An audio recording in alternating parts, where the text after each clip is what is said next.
नमस्कार friends, master rank academy में आपका स्वागत है। आज हम साइंस विज्ञान के उस टॉपिक के बारे में चर्चा करेंगे जो हर भर्ती परीक्षा में महत्वपूर्ण स्थान रखता है। चाहे पटवार हो, चाहे रीट सेकंड लेवल हो, चाहे आरएस हो, चाहे वीडियो हो, जिसमें साइंस का पोर्शन है उसमें ये चीज़ें, इस टॉपिक के बारे में क्वेश्चन हमेशा एक या दो क्वेश्चन देखने को मिलते हैं। इसलिए हर भर्ती परीक्षा में ये टॉपिक महत्वपूर्ण स्थान रखता है।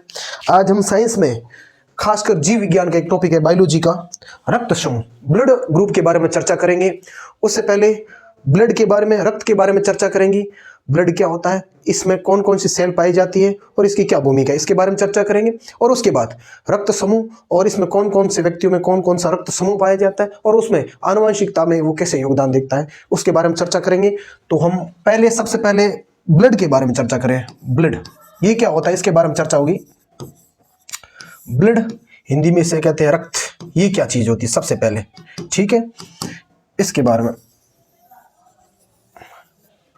रक्त, ब्लड क्या होता है। मनुष्य के अंदर रक्त की महत्वपूर्ण भूमिका होती है। शरीर के ताप नियमन में हो, चाहे ऑक्सीजन का, हम जो श्वास लेते हैं ऑक्सीजन, उसको पूरे शरीर में परिवहन का कार्य ही ब्लड करता है। और विऑक्सीजनित जो रक्त है, विऑक्सीजनित जो है पदार्थ है, जो CO2 है, उसको ब्लड होता है, वो शरीर में जैसे अन्य पार्ट से, हार्ट से बाहर निकालने का कार्य करता है। इसलिए रक्त की चाहे ताप नियमन में हो, अनेक चीजों में इसकी महत्वपूर्ण भूमिका होती है। ब्लड 6 से 7 लीटर हमारे मनुष्य के अंदर पाया जाता है। मनुष्य के अंदर 5 से 7 लीटर के जो लीटर है वो ब्लड है वो विद्यमान रहता है। और इसमें यदि 7 से 8% बॉडी का जो टोटल परसेंटेज है उसमें ब्लड पाया जाता है। यदि ब्लड की विशेषता देखा जाए तो इसका पीएच है। पीएच कोई भी पदार्थ या कोई भी तरल, उसकी कितना अम्ल है, कितना क्षार है, उसकी अम्लीयता और क्षारीयता, उसका कितना कड़वापन है, उसका मापन हमेशा पीएच से किया जाता है। पीएच पैरामीटर, सोरेनसन ने एक सारणी दी थी, सोरेनसन वैज्ञानिक ने, पीएच मापन, उसमें अम्ल की ज्ञात करें। पीएच मापन इस प्रकार की एक होती है सारणी, उस पर नंबर लिखे हुए थे। यहाँ से लगा 1 2 3 ऐसे करके 7 तक नंबर होते हैं, फिर 8 से लगाकर यूं 14 तक होते हैं। यदि 1 से 7 तक है तो वो अम्ल होता, ये अम्लीय प्रकृति को दर्शाएगा। और यदि किसी का पीएच 8 से 14 के बीच में है तो वो क्षारीय प्रकृति को दर्शाएगा। इसका मतलब वो बेस है, बेसिक है उसका नेचर। और जैसे जैसे 7 से हम 1 की तरफ जाते हैं वो प्रबल अम्ल होता है, और 8 से हम 14 की तरफ जाते हैं वो प्रबल क्षार की तरह व्यवहार करता है। यदि ब्लड की बात की जाए तो इसकी पीएच है 7.4। 7.4 है, इसका मतलब 7 से ज्यादा ये क्षार है, हल्का क्षारीय। इसका मतलब इसका पीएच होता है 7.4 और ये क्या है, हल्का क्षारीय होता है ब्लड, हल्का, इसकी क्षारीय प्रकृति होती है। ये ब्लड के गुण हैं। तो ये मैंने नॉर्मल आपको समझाया। बाकी इसका यदि बॉडी के अंदर इसका परसेंटेज देखा जाए तो 5 से 6 लीटर तक ये ब्लड बॉडी के अंदर पाया जाता है, जो लगभग 7 से 8% टोटल बॉडी का भाग होता है। ये याद रखना, ब्लड की कुछ विशेषताएं ये चीजें। ब्लड क्या होता है, जैसे हमारा शरीर ऑर्गन से बना हुआ होता है। ऑर्गन तंत्र जिसे कहते हैं, ऑर्गन तंत्र, तंत्र बनते हैं अंग, अंग बनते हैं टिश्यू, उत्तकों से, और उत्तक बनते हैं सेल, कोशिका। तो याद रखना, ब्लड हमेशा एक उत्तक होता है। क्या होता है, कौन सा उत्तक, संयोजी उत्तक। संयोजी में कौन सा, तरल, ये याद रखना हो, तरल। तो ब्लड क्या है, तरल संयोजी उत्तक है। ब्लड क्या है, रक्त क्या है, तरल संयोजी उत्तक माना जाता है। ये हमने ये ब्लड की, रक्त की एक सामान्य जानकारी देखी है जिसमें मनुष्य के अंदर महत्वपूर्ण इसकी भूमिका होती है। अब दूसरी यदि बात की जाए तो इसका रासायनिक संगठन क्या होता है, ये किस किस चीजों से मिलकर बना होता है, इसके बारे में हम चर्चा करेंगे। तो ब्लड होता है प्लाज्मा, कुछ इसमें ठोस चीजें होती है और कुछ इसमें लिक्विड चीजें होती है, उनसे ये मिलकर बना होता है। ठोस कौन सी होती है, लिक्विड कौन सी, उसके बारे में चर्चा करते हैं। ब्लड होता है, अधिकतर बात की जाए तो इसमें 55% के समथिंग इसके अंदर प्लाज्मा पाया जाता है, प्लाज्मा। और किससे, बाकी इसका जो 45% है वो इसका ये आरबीसी से, डब्ल्यूबीसी से और प्लेटलेट से मिलकर बना हुआ होता है। इसलिए ब्लड का रासायनिक संगठन है, रक्त है, प्लाज्मा से 55%, आरबीसी, डब्ल्यूबीसी, प्लेटलेट, और इसके अंदर भी बहुत सारी चीजें पाई जाती है। मेन ये परीक्षा की दृष्टि में जो इंपॉर्टेंट है वो चीज आपको बता रहा हूं। डब्ल्यूबीसी क्या होती है, आरबीसी क्या होती है, डब्ल्यूबीसी, आरबीसी और प्लेटलेट। ये इसको कहते हैं ल्यूकोसाइट, इसको कहते हैं थ्रोम्बोसाइट, इसको कहते हैं इरिथ्रोसाइट। आरबीसी इरिथ्रोसाइट, ल्यूकोसाइट और थ्रोम्बोसाइट कहते हैं। आरबीसी मनुष्य के अंदर डब्ल्यूबीसी और प्लेटलेट्स ये भी प्लाज्मा, जैसे हम सीरम कहते हैं, सीरम आपने पढ़ा होगा, उसमें फाइब्रोजन या प्रोथ्रोम्बिन यदि निकाल दी जाए, जो शेष बचा हुआ जो द्रव है वो सीरम कहलाता है। यदि प्लाज्मा से कुछ प्रोटीन्स जैसे फाइब्रोजन है वो निकाल दिया जाए और जो बचा हुआ जो लिक्विड है उसे सीरम कहते हैं, जो यूज में मेडिकल साइंस में इसका उपयोग किया जाता है। अब है आरबीसी, डब्ल्यूबीसी और प्लेटलेट, इसके बारे में हम चर्चा करेंगे। आरबीसी क्या होती है, डब्ल्यूबीसी क्या होती है, इसको नया पेज लेते हैं इसका।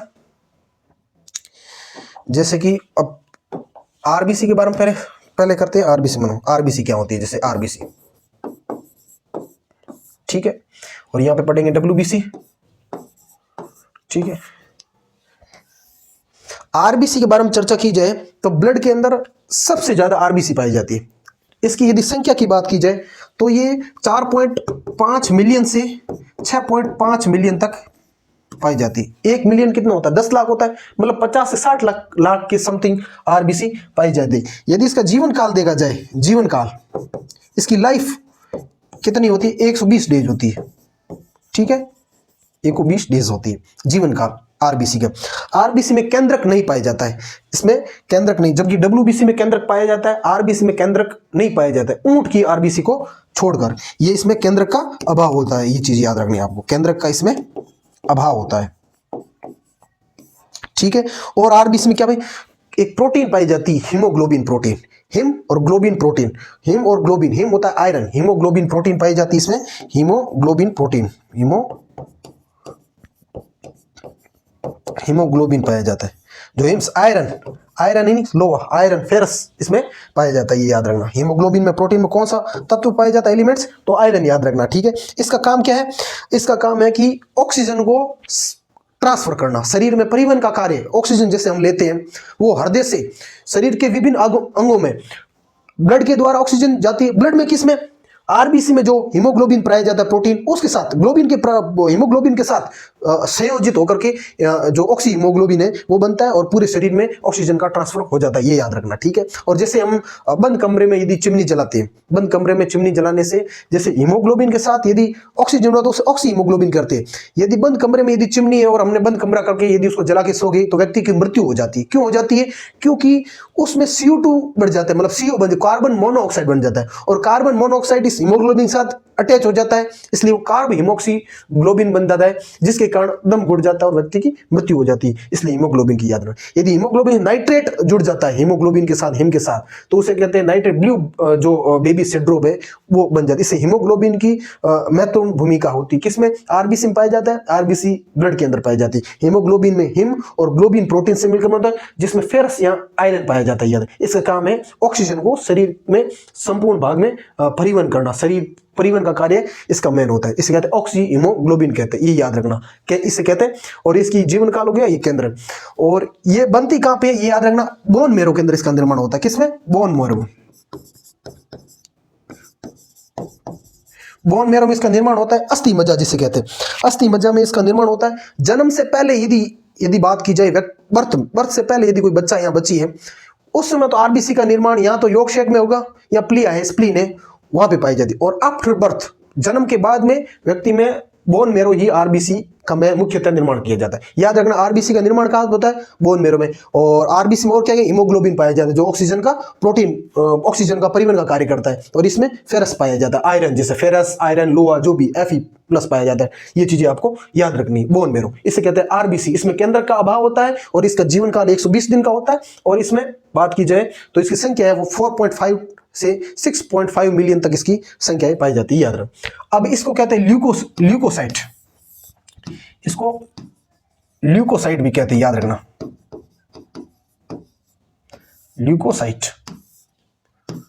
डब्ल्यूबीसी की बात की जाए तो इसमें केंद्रक पाया जाता है, याद रखना। इसमें केंद्रक अब्सेंट होता है, इसमें केंद्रक प्रेजेंट होता है, केंद्रक उपस्थित।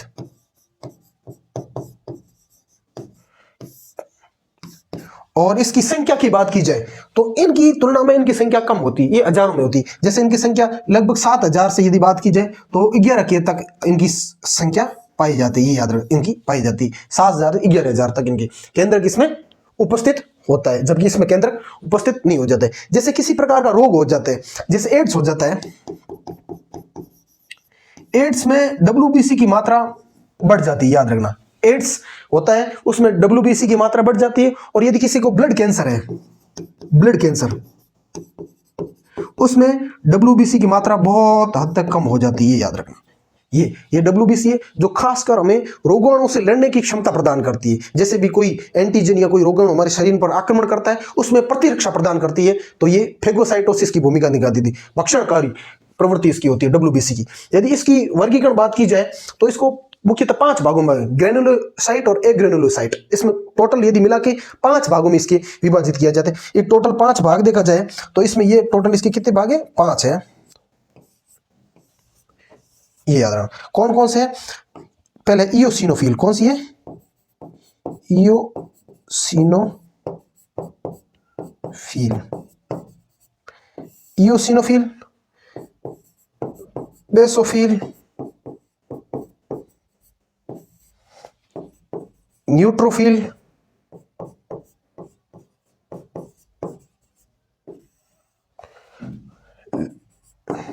लिम्फोसाइट और मोनोसाइट। मोनोसाइट,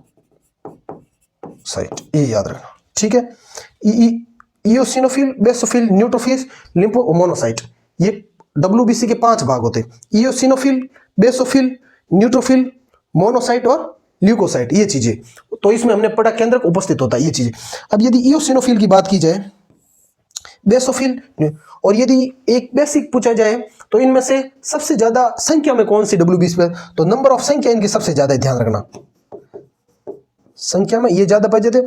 और ये और संरचना में किसका आकार बड़ा है, तो लार्ज में ये सबसे बड़ी है, ये लार्ज बड़ी न्यूट्रोफिल, ठीक है। और लिम्फोसाइट दो 2 टाइप्स है, एक होता है बी लिम्फोसाइट, एक होता है टी लिम्फोसाइट, ये चीजें याद रखना, ठीक है। और बेसोफिल, न्यूट्रो, मोनोसाइट सबसे बड़ी होती है, सॉरी ये चीज थोड़ी इसको करेक्शन कर लीजिए। मोनोसाइट, जो मोनोसाइट होती है वो सबसे लार्ज होती है, ये सबसे लार्ज होती है, ठीक है। इयोसिनोफिल, बेसोफिल, न्यूट्रोफिल, लिम्फोसाइट और मोनोसाइट। लिम्फोसाइट होती है हमारे शरीर के अंदर कोई भी रोगाणु होता है उसको लड़ने का कार्य करती है। बी लिम्फोसाइट और टी लिम्फोसाइट। बी का मतलब होता है बोन मेरो, अस्थि मज्जा, इनका परिपक्वन होता है बोन मेरो में होता है, इससे बी लिम्फोसाइट कहते हैं। और टी मतलब थाइमस, और इनका परिपक्वन थाइमस में होता है, ये लिम्फोसाइट होते हैं। मोनोसाइट नंबर लार्ज में सबसे बड़ी होती है, इनकी आकार भी ये इसकी तुलना में ये होते हैं। यदि देखा जाए तो कंप्लीटली ब्लड हो गया, रक्त हो गया। रक्त मनुष्य में 5 से 6 लीटर पाया जाता है ब्लड, और इसका पीएच होता है वो हल्का क्षारीय होता है, 7.4 इसका पीएच होता है, जो हल्का क्षारीय प्रवृत्ति को होता है, हल्का सा इसका कड़वा होता है। और ये बात की जाए तो इसमें आरबीसी, डब्ल्यूबीसी और प्लेटलेट इसका रासायनिक संगठन, और ये एक तरल संयोजी उत्तक होता है। क्या होता है? तरल संयोजी उत्तक। और आरबीसी, डब्ल्यूबीसी और प्लेटलेट इसमें सबसे मतलब जो इसके 3 रासायनिक संगठन होते हैं। आरबीसी की बात की जाए तो इसका जीवन काल 120 दिन होता है। 4.5 से 6.5 मिलियन तक इसकी संख्या पाई जाती है। इसमें केंद्रक नहीं पाया जाता है, हीमोग्लोबिन पाया जाता है। हीमोग्लोबिन में जो प्रोटीन होता है वो ऑक्सीजन को ट्रांसफर करता है पूरी बॉडी के अंदर, और इसमें फेरस पाया जाता है। बस नॉर्मल ये आपको चीजें याद रखनी है, ठीक है। बात रही डब्ल्यूबीसी, तो हमारे जैसे भी कोई बॉडी के अंदर कोई रोग अटैक करता है उसको लड़ने की क्षमता, प्रतिरक्षा प्रदान करता है, कौन? डब्ल्यूबीसी। और इसमें केंद्रक प्रेजेंट होता है, और इसमें नंबर ऑफ इसकी ये संख्या में बहुत, आरबीसी से इनकी संख्या कम होती है, लगभग 7,000 से 11,000 तक इनकी संख्या पाई जाती है। और इसमें क्या होता है? केंद्रक पाया जाता है। इनके 5 भाग है, याद रखना, इयोसिनोफिल, बेसोफिल, न्यूट्रोफिल और मोनोसाइट और लिम्फोसाइट, याद रखना, मोनोसाइट और लिम्फोसाइट। लिम्फोसाइट 2 टाइप्स के होते हैं, बी लिम्फोसाइट और टी लिम्फोसाइट। बी का मतलब बोन मेरो में इसका विकास होता है, टी का मतलब थाइमस में होता है। मोनोसाइट लार्ज होती है, सबसे बड़ी होती है, और बेसोफिल और संख्या में न्यूट्रोफिल सबसे ज्यादा होती है। ये होती है, हो गई है आरबीसी और डब्ल्यूबीसी में मुख्य विभिन्नता। अब पढ़ेंगे प्लेटलेट, नई पेज में पढ़ते हैं प्लेटलेट क्या होती है, ठीक है। प्लेटलेट, ठीक है, इसको प्लेस कर देते हैं। अब पढ़ते हैं प्लेटलेट। प्लेटलेट ये तीसरा पार्ट है, ठीक है। प्लेटलेट मुख्यतः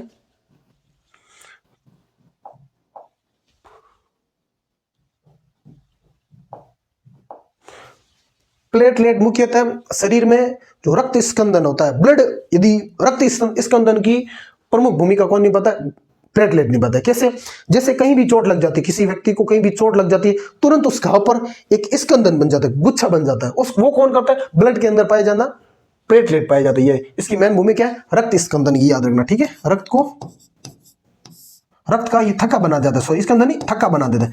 रक्त का थक्का कौन बनाता है? स्कंदन लग जाती है। रक्त का थक्का कौन बन जाता है? प्लेटलेट बन जाती है, इसलिए। और इसकी एक पूरा चरण होता है, जैसे कि इसके रक्त स्कंदन कुछ कारक होते हैं, और उसमें से जैसे जो 13 होता है factor, blood coagulate factor, calcium ion भी इसमें महत्वपूर्ण है, फाइब्रोजिन है, प्रोथ्रोम्बिन है, थ्रोम्बिन है, ये चीजें महत्वपूर्ण निभाती है। ये एक उनकी पूरी एक संरचना होती है, उनकी क्रियाविधि होती है, और फिर आपस में जोड़कर ये रक्त का थक्का बनाते हैं। कौन बनाती है इसमें महत्वपूर्ण? प्लेटलेट इसकी महत्वपूर्ण भूमिका निभाती होती है। ये एक हो गया ब्लड, रक्त के बारे में सामान्य जानकारी। अब हम पढ़ते हैं ब्लड ग्रुप क्या होता है, इसके बारे में सबसे चर्चा करेंगे। ब्लड ग्रुप सब, ठीक है। ब्लड ग्रुप क्या होता है, इसके बारे में चर्चा, ठीक है। जिसे रक्त समूह कहते हैं, रक्त समूह।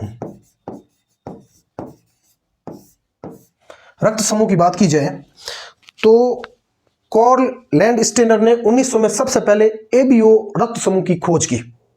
किसने की थी? लैंडस्टेनर ने।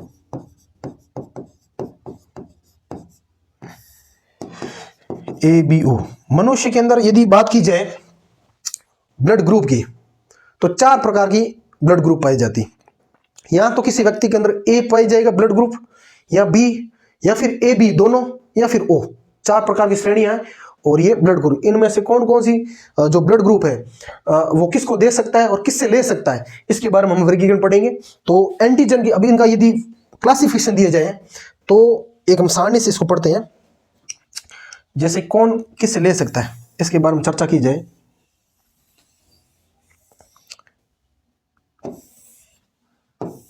ठीक है, ये है ब्लड ग्रुप माना कि, ठीक है। ग्रुप, ये एंटीजन,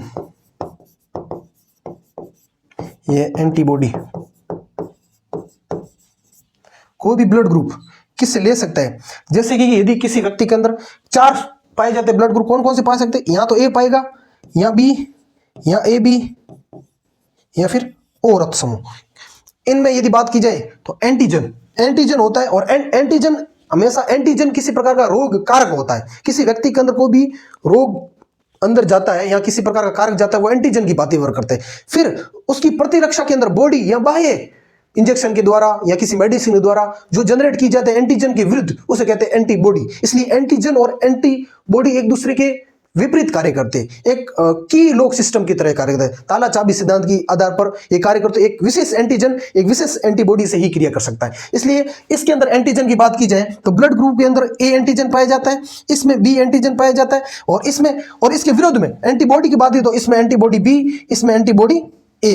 अब बात की जाए तो ब्लड ग्रुप ए बी में एंटीजन कौन सा पाया जाता है? इसमें ए बी पाया जाता है, और इसमें एंटीबॉडी का अभाव होता है। ए बी जिसका ब्लड ग्रुप है उसमें एंटीबॉडी नहीं बनती। एंटीबॉडी नहीं बनती है, इसका मतलब ये किसी से भी रक्त ले सकता है। इसका मतलब ए से भी ले सकता है, बी से भी ले सकता है, ए बी से भी ले सकता है, और ओ से भी ले सकता है, ठीक है।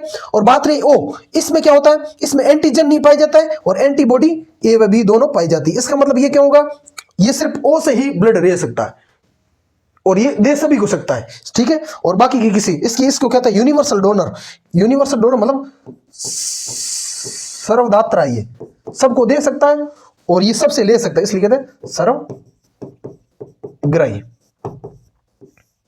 अब देखो ब्लड की बात की जाए तो नॉर्मली लैंडस्टीनर ने 1900 में इसकी खोज की थी, ठीक है। तो ए बी और ओ 4 भागों में विभाजित है, और एंटीजन ए पाया जाता है, इसमें ए बी एंटीजन, और इसमें एंटीजन नहीं पाया जाता है, जबकि ए बी में एंटीबॉडी का निर्माण नहीं करता है। यदि किसी में एंटीबॉडी का निर्माण नहीं करते हैं कोई भी ब्लड ग्रुप, तो उसके प्रति उसकी लड़ने की क्षमता नहीं होगी, मतलब इसके अंदर नहीं हो पाएगा, ब्लड इसके अंदर नहीं हो पाएगा। तो ए बी होता है वो किसी से भी ब्लड ले सकता है, जबकि O होता है वो सबको दे सकता है, सिर्फ O से ले सकता है। अब यदि ये बात की जाए तो ये इसमें एंटीजन ये एंटीबॉडी है, तो इसको यूनिवर्सल डोनर कहा जाता है O को, और यूनिवर्सल रिसेप्टर है वो AB कहा जाता है। ये याद रखना, आपको ध्यान रखना, ठीक है। नॉर्मली ये AB ये सर्वग्राही है, ये सर्वदात्रा। इसमें से एक क्वेश्चन आपको हर प्रति परीक्षा में आपको देखने को मिलता है, इसलिए ये चीजें थोड़ी याद रखना, ठीक है। कौन सी यदि ए है, अब जिससे बात की जाए तो सेपरेट की, ए होता है वो किससे ले सकता है, जिसका ब्लड ग्रुप ए है वो एक तो यूनिवर्सल डोनर कौन है, ओ से लेता है, और किससे लेता है, ए ब्लड ग्रुप से ले सकता है, ठीक है। ए वाला ए से और ओ से ले सकता है, और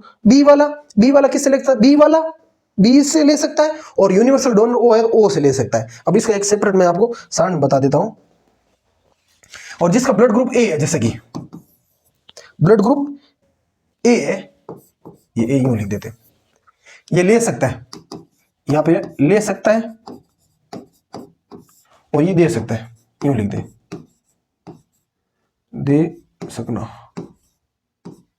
किससे ले सकता है। अब बात की जाए तो ए ब्लड ग्रुप है वो ले के सकता है, जैसे ओ सबको दे सकता है, इसका मतलब ये ओ से ले सकता है, और किससे ले सकता है, ए से ले सकता है, ठीक है। किससे नहीं ले सकता, ए बी से नहीं ले सकता, बी से नहीं ले सकता, क्योंकि वहां से लेगा तो एंटीबॉडी का निर्माण होगा और स्कंदन एग्लूटेट हो जाएगा ये, इसलिए ओ से लेता है ए। और दे किसको सकता है, दे ए बी है वो सर्वग्राही है, मैं तो सबसे लूंगा, तो कहते ए बी को दे सकता है, और किसको दे सकता है, ए को दे सकता है। ये चीजें आपको याद रखना, ये ए ब्लड ग्रुप है। अब जिसके अंदर यदि बी ब्लड ग्रुप बी पाया जाता है, माना कि बी, वो ओ से ले सकता है, क्यों, ओ सर्वदाता है, इसलिए ओ तो ओ से तो ले गई, ये ओ से ले लिया इसने, और किससे, बी से ले लिया, ठीक है। और दे किसको सकता है, ए बी कहता है हम तो सर्वग्राही है, तो एक तो ए बी को दे दिया और खुद एक बी को दे दिया, ए को नहीं देगा, ए को नहीं देगा, ध्यान रखना। अब जिसके अंदर ब्लड ग्रुप ए बी है, जैसे कि ब्लड ग्रुप ए बी है, तो ए बी को सभी दे सकते हैं, ये तो सर्वग्राही है, तो इसका कौन किस किस से ले सकता है, यदि लेने के बाद ए से भी ले सकता है, बी से भी ले सकता है, और ओ से भी ले सकता है, और ए बी से भी ले सकता है, ये सारों से ये ले सकता है, याद रखना। दे किसको सकता है, ये दे सिर्फ ए बी को ही सकता है, किसको नहीं दे सकता, ना तो ये ए को देगा, ना तो ये जिसका ब्लड ग्रुप बी है उसको देगा, ना जिसको ओ है वो किसी इनको नहीं दे सकता, ठीक है। और जिसका ब्लड ग्रुप ओ है, इसको जैसे ये है यूनिवर्सल, ये सर्वग्राही है, सर्वग्राही, और ये सर्वदाता, तो ये किसके ले से, ओ है, वो ओ तो दे तो सबको सकता है, ले सिर्फ ओ से ही सकता है, ओ से ले सकता है, और दे किसको सकता है, ए को, बी को, ए बी को, और ओ को, ये याद रखना, ठीक है। ये इनको दे सकता है, और ये इनको ले सकता है। एक नॉर्मल आपको संरचना बताई कि कौन कौन से किस चीज ले। अब बात की जाए जैसे कि ब्लड के अंदर बात की जाए तो जो ए बी होता है वो यूनिवर्सल रिसेप्टर होता है, और ओ होता है वो यूनिवर्सल डोनर होता है। ए बी किसी से भी ब्लड ले सकता है, जबकि ओ है वो किसी को भी रक्त अपना दे सकता है। और यदि किसी से दूसरों से यदि ए बी ने यदि ए से ब्लड लिया, ये तो ले सकता है क्योंकि ये यूनिवर्सल रिसेप्टर है। यदि ए ने माना कि बी का यदि ब्लड ले लिया तो इसका मतलब उनके अंदर स्कंदित हो जाएगा, वो ब्लड फट जाएगा इस टाइप। तो ए है वो किससे ले सकता है, ए ब्लड ग्रुप है वो ए से ले सकता है, और यूनिवर्सल डोनर ओ है तो ओ से ले सकता है। दे किसको सकता है, ए बी, क्योंकि ये सबसे ले सकता है तो ए बी को देगा और ए को। बी है ओ से लेगा, यूनिवर्सल डोनर है, और बी से ले सकता है और ए बी और बी को दे सकता है। ए बी होता है वो ले तो सभी से सकता है, ए से, बी से, ए बी और ओ से। दे किसको सकता है, सिर्फ ए बी को, और ओ है यूनिवर्सल डोनर, तो इसका मतलब ये ओ से ही लेगा और दे ए सबको दे सकता है, ए को, ए बी को, ओ को, बी को, इसलिए इसको यूनिवर्सल डोनर कहा जाता है। ये ब्लड ग्रुप है। एक प्रश्न हमेशा आपको इसमें से देखने को मिलता है, ये चीज आपको ध्यान रखना है। अगले पेज में हम जाते हैं तो बात की जाए इसकी हेरिडिटी समझते हैं सबसे पहले, मतलब किस प्रकार ये एक पीढ़ी से दूसरी पीढ़ी में, यदि माता का ब्लड ग्रुप क्या हो, पिता का ब्लड ग्रुप क्या हो, तो उसमें संतति में कौन सा ब्लड ग्रुप हो सकता है, इसके बारे में चर्चा करेंगे, ठीक है। तो इसके कुछ एलील होते हैं, जीन होते हैं ब्लड ग्रुप के, जैसे कि ये एक सारणी याद रखना, यदि जिसका ए ब्लड ग्रुप है उसके इसके जिसका ब्लड ग्रुप ए है, बी है, ए बी है और ओ है, ठीक है। जिसका ब्लड ग्रुप ए तो इसके जीन हो सकते हैं आई ए या फिर I0 या IO भी कहते हैं, इसको याद रखना, ठीक है। बी है उसका IB, ये आनुवंशिक हेरिडिटी में संतति में ब्लड ग्रुप का निर्धारण किस प्रकार होगा और क्या हो सकता है, इसके निर्धारण के लिए ये जीन है, इसे जीनोटाइप कहते हैं। जीनोटाइप है वो देखना हम पढ़ रहे, इसके आधार पर ही निर्धारण किया जा सकता है। और इसका जैसे आई बी और आई ओ याद रखना, ठीक है। ए बी में आई ए और आई बी और इसमें आई और आई, ये कुछ एलील है, जीनोटाइप है, इनका आपको याद रखना, ठीक है। अब इसके द्वारा माना कि अब एक एग्जांपल के द्वारा समझते हैं, यदि किसी माता का ब्लड ग्रुप, एक एग्जांपल समझते हैं, यदि किसी माता का ब्लड ग्रुप माना कि ए है और पिता का ब्लड ग्रुप ए बी है, तो उसकी संतति में कौन सा ब्लड ग्रुप हो सकता है। या फिर माता के अंदर वो है, पिता के अंदर ए है, तो उसमें क्या हो सकता है। एक प्रश्न इस प्रकार हो सकता है, उसमें नंबर ऑफ परसेंटेज का पूछ सकता है, ये चीजें आपको याद रखना। अब एक प्रश्न देख लेते हैं, यदि माता का ए बी है, माना कि माँ का पिता का बी मान लो या ए मान लो, जो भी आपको अच्छा लगे। जैसे कि पिता का ब्लड ग्रुप माना कि ए है, पिता और माता, ठीक है। माना कि इसका है ब्लड ग्रुप ए और इसका है ए बी माता का, तो इनके जो संतति होगी बेटा या बेटी, उनमें ब्लड ग्रुप क्या होगा, ठीक है। ये चीज आपको पता लगानी। तो इनमें कौन सा, इसका एक प्रश्न आपको हमेशा हर भर्ती परीक्षा में संभावना है, थोड़ा डीप जाए तो इसका प्रश्न अच्छा मिलता है। यदि ए है तो इनके यदि जीन बनेंगे तो कौन सा आई ए, इस प्रकार जीन बनाने इनके जोड़े, ठीक है। और इसको हम पहले जो हमने सारणी बताई उसके बेस पर ये बताए थे, आई ए और आई जो इसका बनता है आई ए और आई बी, ये युग्मक बन गए, ठीक है। इसके आधार पर हम निर्धारण करेंगे कि कितने परसेंटेज लड़कों में कौन सा ब्लड ग्रुप पाया जाता है, ये याद रखना, ठीक है। तो ये बात की, तो इस प्रकार इसको मैंने इससे मिला दिया, इसको मैंने इससे मिला दिया, ठीक है। इसको इससे और इसको इससे। अब बात की जाए आई ए और आई ए, ये बन गया आई ए और आई ए, ये तो इसका मतलब, और ये हो गया आई ए और आई बी, आई ए और आई बी, ये आई और आई ए, आई ए और आई ओ, और ये आई बी और आई बी, ये देख लो, ये इनका जीनोटाइप बनेगा। इसका मतलब आई ए और आई ए पहले हमने समझा था जीनोटाइप, तो ये ए ब्लड ग्रुप है, किसके यहाँ कौन सा है, ए ब्लड ग्रुप पाया जाएगा। इसका मतलब ए बी ब्लड ग्रुप होगा, इसका मतलब ए ब्लड ग्रुप होगा, इसका मतलब बी ब्लड ग्रुप, ये याद है बस। ये यदि किसी पिता के अंदर एक ब्लड ग्रुप है, रक्त समूह है, माता के अंदर ए बी है, तो उनकी संतति में बात की जाए तो 50% यदि उसकी संतति है उनमें ए ब्लड ग्रुप पाया जाएगा, ठीक है। और 25% ए बी की संभावना है और 25% बी की संभावना है, आपको यह, इसका मतलब 50% है वो ए पाया जाएगा, 25% ए बी और 25% ए के लक्षण, ये चीजें याद रखना, ठीक है। तो ये प्रश्न देखने को मिलेगा, पिता में ए ब्लड ग्रुप हो और माता में ए बी हो, तो उसकी संतति में बच्चे या बच्चियों में कौन सा ब्लड ग्रुप हो सकता है, इसका हम आनुवंशिक निर्धारण किया है। आनुवंशिक निर्धारण किस प्रकार होगा, तो इस प्रकार हमने इसका जीनोटाइप बनाया है। जीनोटाइप में हम बात की है तो आई ए को रिप्रेजेंट करता है, आई ए बी और ये ए और बी। इसका मतलब क्या हो गया कि 25% ए बी, 50% ब्लड ग्रुप संतति के अंदर ए होगा और 25% संभावना है ए की होगी। तो इस प्रकार का भी एक प्रश्न देखने को आपको मिलता है। अब एक होता है R H factor, R H factor के बारे में प्रश्न भी देखने मिलता है। आर एच फैक्टर,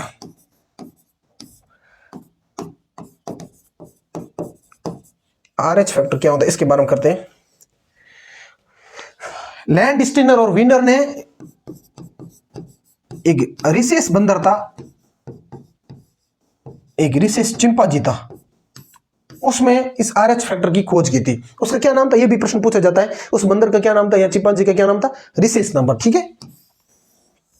और जिसमें आर एच पाया जाता है उसे कहते हैं आर एच पॉजिटिव, और जिसमें नहीं पाए जाते उसे कहते हैं आर एच नेगेटिव। भारत में 93%, इंडिया में आर एच पॉजिटिव है और 7% है बचे हुए वो आर एच नेगेटिव। ये चीजें आपको याद रखना, ठीक है। आर एच पाए जाते हैं उनको आर एच पॉजिटिव। अब इसमें बात की जाए तो एक विशेष प्रकार का रक्त समूह है जो मनुष्य के अंदर यदि पाया जाता है, तो उसमें इससे यदि असामान्यता पाई जाती है तो इससे एक रोग हो जाता है। मेन उस रोग का नाम इंपॉर्टेंट है, हर परीक्षा में वो पूछा जाता है, उसका नाम है इरिथ्रोब्लास्टोलिस फिटेलिस, याद रखना, ठीक है। इरिथ्रोब्लास्टोलिस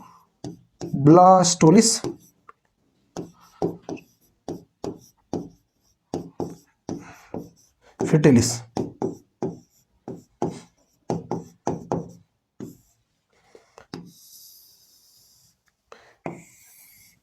ये रोग हो जाता है इरिथ्रोब्लास्टोलिस फिलेटिस। इसके अंदर ये संभावना ये रहती है कि RH पॉजिटिव होगा पिता, RH नेगेटिव होगी माता, और जो बच्चा होगा वो भी RH पॉजिटिव होगा। इसके आधार पर इस रोग का निर्धारण किया जाता है। इसमें जो जन्मने वाला पहला बच्चा है वो सामान्य होता है, लेकिन जो सेकंड बच्चा होता है उसमें माता के भ्रूण में प्लेसेंटा के अंदर उसके खिलाफ एंटीबॉडी का निर्माण हो जाता है, और उस दूसरे जो भ्रूण होगा, दूसरा जो बच्चा होगा, उसकी तुरंत ही मृत्यु हो जाएगी। किससे? इरिथ्रोब्लास्टोलिस फिटेलिस नामक रोग से। किसमें? विनर ने जो रिसेस चिंपैंजी में इसकी खोज की थी, और RH पॉजिटिव 93% इन इंडिया पाया जाता है, और 7% के समथिंग हमारे भारत में RH नेगेटिव पाए जाते हैं। और इससे जो होने वाला जो रोग है उसे कहते हैं इरिथ्रोब्लास्टोलिस फिटेलिस रोग। इसमें क्या होता है कि सामान्यतः पहला बच्चा होता है वो एकदम नॉर्मल होता है, और जैसे ही सेकेंड बच्चा होता है उसमें उस बच्चे में माँ के अंदर उसके प्रति एंटीबॉडी का निर्माण हो जाता है, इसलिए बच्चे की मृत्यु हो जाती है। इसलिए उसमें ये संभावना रहती है कि RH पॉजिटिव पिता होगा, नेगेटिव माता होगी और पॉजिटिव बच्चा होगा, इसलिए उसे इरिथ्रोब्लास्टोलिस फिटेलिस रोग कहते हैं। इसलिए हमने ये कहते हैं RH फैक्टर। इस प्रकार हमने ब्लड के जो ग्रुप है वो देख लिए, जिस किस प्रकार ए बी और ओ ब्लड ग्रुप पाया जाता है, और उसमें कौन कौन से जो यूनिवर्सल डोनर है, कौन है यूनिवर्सल दाता है, ग्राही है, ये पढ़ लिया, और RH फैक्टर पढ़ लिया। और उससे पहले ब्लड क्या होता है, ब्लड के अंदर कौन से रासायनिक संगठन है, RBC, WBC और प्लेटलेट, इसके बारे में पढ़ लिया। एक दो क्वेश्चन हमेशा इसमें देखने को मिलते हैं। और वीडियो अच्छा लगा है तो आप चैनल को सब्सक्राइब जरूर करना। और ये हमारा प्रयास है, हालांकि हम इस समय थोड़ा नयापन है, इसलिए कुछ चीजें हो सकती है, कुछ कमी हो, एक्सपीरियंस का कम हो, पर इसके साथ आप थोड़ा बहुत कोऑपरेट जरूर कीजिएगा। बाकी हम अपना प्रयास कर रहे हैं, और जरूर आप पॉजिटिव कमेंट करके इसके बारे में जरूर बताइएगा। तो ये रोग हमने जो प्रयास किया, इसमें से पहले जो प्रश्न आ चुके हैं सामान्य विज्ञान में, उसके बेस पर ही इस टॉपिक को लिया है, और उन टॉपिक को ऐड किया जो इस प्रश्न के आधार पर हम आपके सही होने के चांसेस अच्छे हो, इसलिए इन टॉपिक को हमने शामिल किया है। और इसी के साथ हम ये वीडियो को यहीं समाप्त करते हैं। धन्यवाद।